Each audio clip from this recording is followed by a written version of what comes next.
Hello friends, मैं अतुल आप सभी का आपके अपने YouTube channel learning point 24x7 पर स्वागत करता हूं। मैं प्रतिदिन आपके लिए फिजिक्स के इम्पोर्टेंट क्वेश्चन की वीडियोस लेकर के आता हूं। तो आइए चलते हैं आज के हम पहले क्वेश्चन की ओर। हमारा पहला क्वेश्चन है, निम्नलिखित में से किसमें उच्चतम ऊर्जा होती है? ऑप्शन ए नीला प्रकाश, ऑप्शन बी लाल प्रकाश, ऑप्शन सी हरा प्रकाश और ऑप्शन डी पीला प्रकाश। तो यहाँ पर जो है इन चारों में से हमसे पूछा गया कि किसमें उच्चतम ऊर्जा होती है। तो इन चारों में से जो नीला प्रकाश होगा उसमें सबसे ज़्यादा ऊर्जा होगी। अगर सबसे ज़्यादा ऊर्जा की बात की जाए तो आपका बैंगनी रंग के प्रकाश में होती है, लेकिन इन चार ऑप्शन में सबसे ज़्यादा ऊर्जा नीले प्रकाश में होगी। तो ऑप्शन नंबर ए यहाँ पर हमारा करेक्ट आंसर हो जाएगा। चलते हैं अगले क्वेश्चन की ओर। अगला क्वेश्चन हमारा, निम्नलिखित में से कौन सा एक सही है? ऑप्शन ए मुख कोटर की जांच करने के लिए डॉक्टरों द्वारा उत्तल दर्पण का प्रयोग किया जाता है। ऑप्शन बी अवतल दर्पण परावर्तक के रूप में प्रयोग किया जाता है। ऑप्शन सी उत्तल दर्पण परावर्तक के रूप में प्रयोग किया जाता है। ऑप्शन डी उत्तल दर्पण का प्रयोग हजामत बनाने के लिए करना चाहिए। तो यहाँ पर जो है पहला ऑप्शन जो हमारा मुख कोटर की जांच करने के लिए डॉक्टरों द्वारा उत्तल दर्पण का प्रयोग किया जाता है, ये गलत है क्योंकि डॉक्टर जो है अवतल दर्पण का प्रयोग करते हैं। दूसरा हमारा सही है, तो यहाँ पर हमारा option number B correct answer हो जाएगा। ऑप्शन नंबर बी यहाँ पर हमारा करेक्ट आंसर हो जाएगा कि अवतल दर्पण जो है परावर्तक के रूप में प्रयोग किया जाता है। तो चलते हैं इसके बाद में हम अगले क्वेश्चन की ओर। अगला क्वेश्चन हमारा, कौन सा यंत्र समुद्र के स्तर से ऊपर की वस्तुओं को देखने के लिए पनडुब्बी में प्रयोग किया जाता है? Option A pyrometer, option B epidiascope, option C periscope और ऑप्शन डी ओडोमीटर। तो यहाँ पर जो हमारा पनडुब्बी में लगा हुआ यंत्र होता है वो होता है पेरिस्कोप।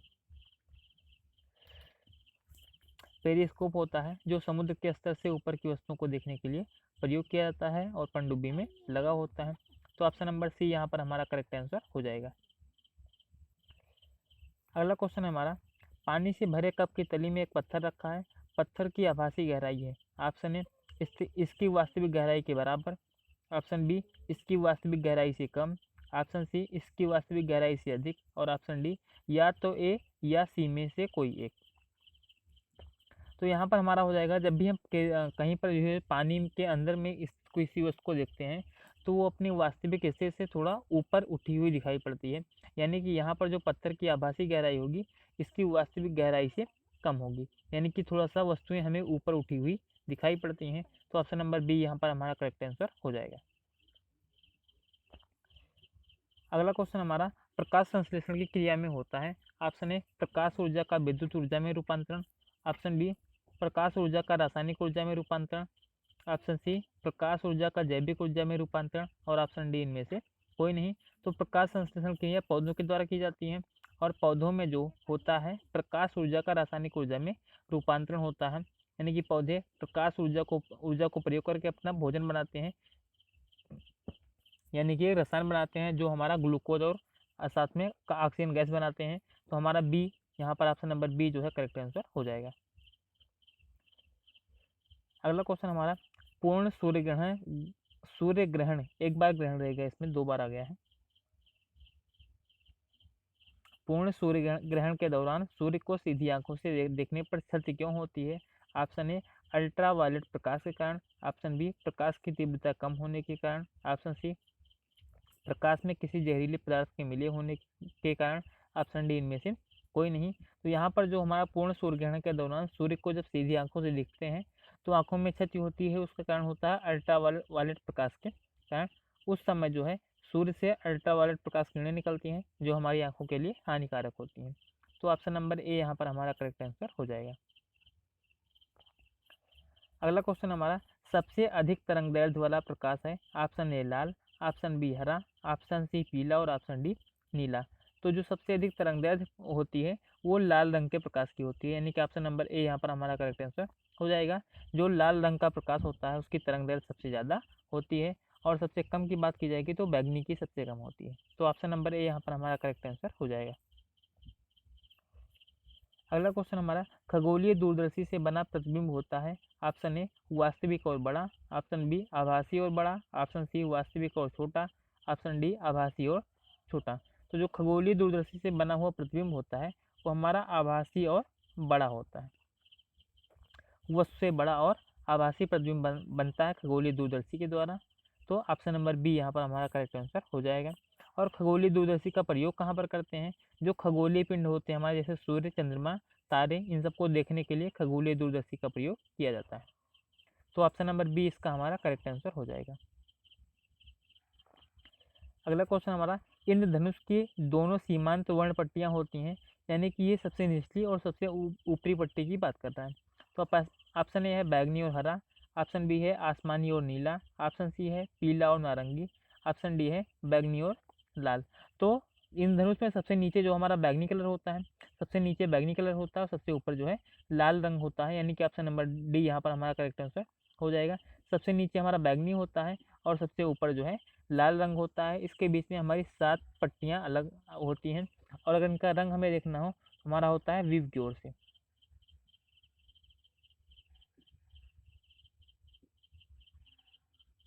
ये होता है violet, indigo, blue, green, yellow, orange और रेड। तो सबसे पहले हमारा वायलेट यानी कि बैगनी, और सबसे लास्ट में रेड यानी कि लाल।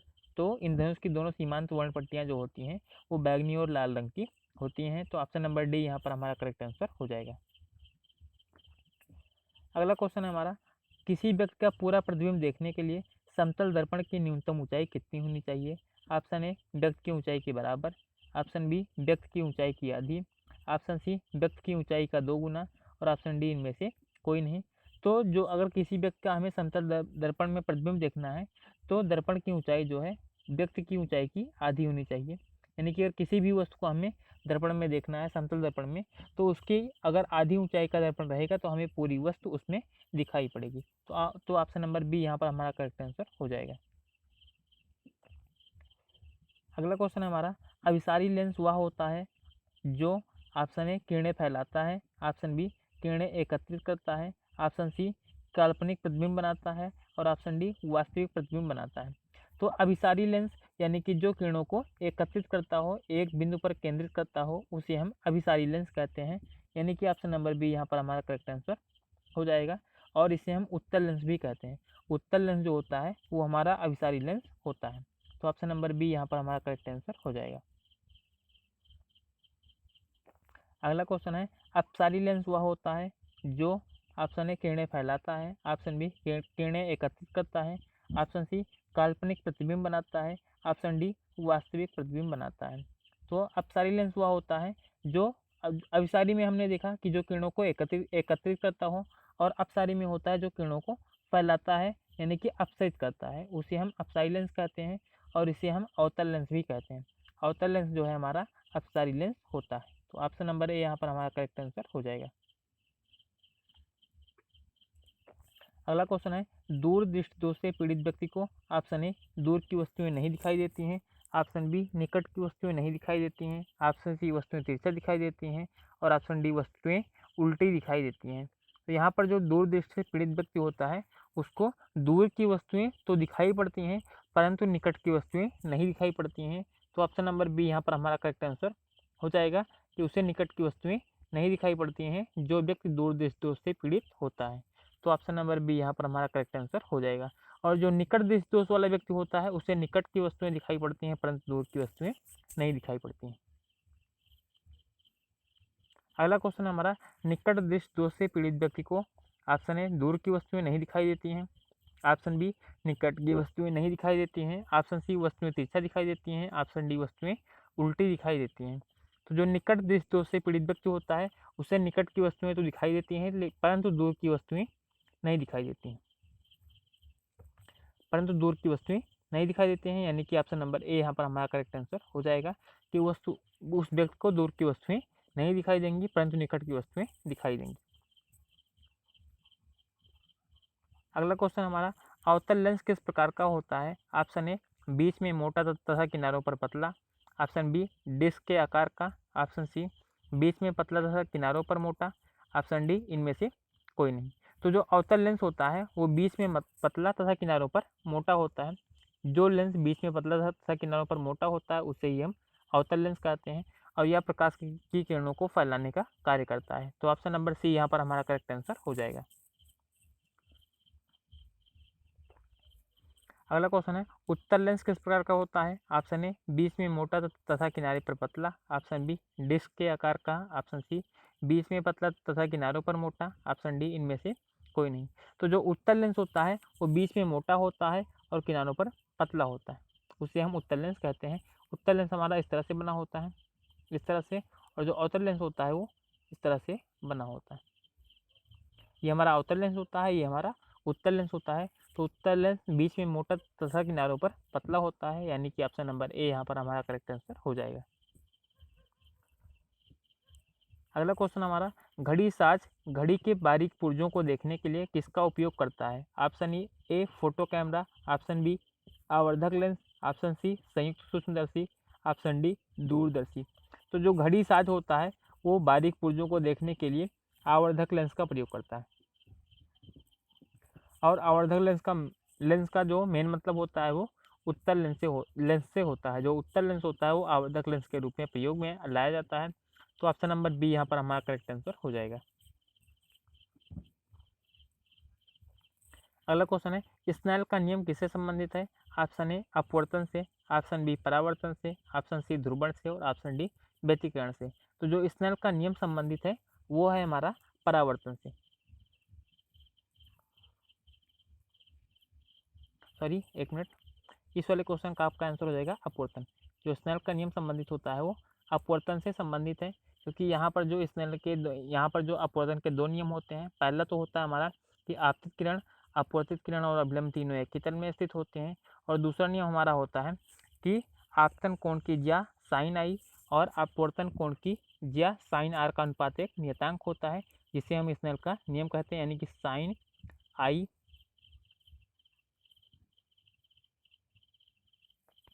अपान साइन आर, इसका मान क्या होता है? एन के बराबर होता है,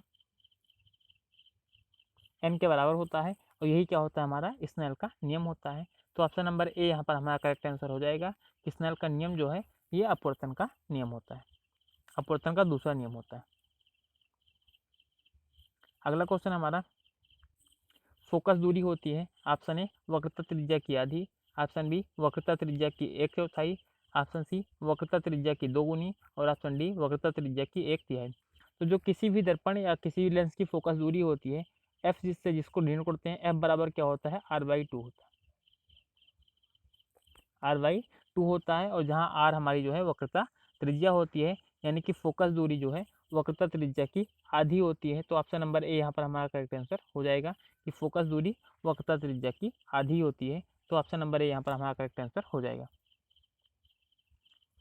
अगला क्वेश्चन है हमारा, जब प्रकाश किरणें सघन माध्यम से विरल माध्यम में जाती हैं तो ऑप्शन ए अभिलंब की ओर झुक जाती हैं, ऑप्शन बी अभिलंब से दूर हो जाती हैं, ऑप्शन सी अभिलंब के ऊपर से गुजरती हैं, ऑप्शन डी इनमें से कोई नहीं।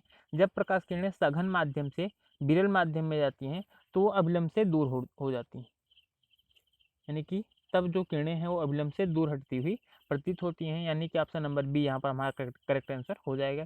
और अगर यहीं पर विरल माध्यम से सघन माध्यम की ओर जाती हैं तब वो अभिलंब की ओर झुक जाती हैं।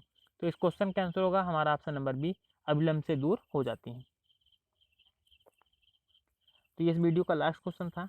आप ज़्यादा से ज़्यादा वीडियो को देखिए और अपने दोस्तों में शेयर कीजिए। Thank you.